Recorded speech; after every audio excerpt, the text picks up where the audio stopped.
Sir मैं अपनी भाषा कैसे बेहतर करूं? देखो, हमारे चैनल से जुड़ जाओ। जुड़ने का मतलब है सब्सक्राइब कर लो, बेल आइकन प्रेस कर लो और लगातार हमारे वीडियोस देखो। रोज़ाना आप कुछ वीडियो देखा करेंगे तो यकीनन आपकी भाषा बेहतरीन हो जाएगी। बेहतर नहीं, आप तो पूछ रहे हैं बेहतर कैसे हो, मैं बता रहा हूँ बेहतरीन हो जाएगी। बेहतर से बड़ा शब्द है बेहतरीन। सर मुखातिब क्या होता है? मुखातिब का मतलब संबोधित, मतलब मैं आपसे मुखातिब हूँ, मैं आपको संबोधित कर रहा हूँ, मैं आपसे बात कर रहा हूँ, तो मैं कहूँगा कि मैं आपसे मुखातिब हूँ।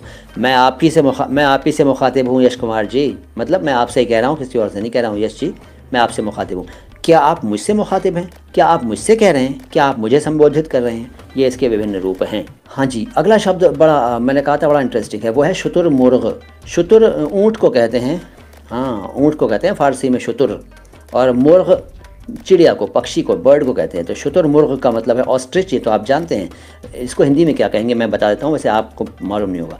शुतुरमुर्ग का हिंदी शब्द है ओष्ट्र पक्षी। ओष्ट्र पक्षी, फिर बोलता हूँ ओष्ट्र पक्षी। शुतुरमुर्ग फारसी का है, हिंदी में तो ओष्ट्र पक्षी है। क्या आप बोलते हैं? कभी सुना है ये शब्द? बताइएगा।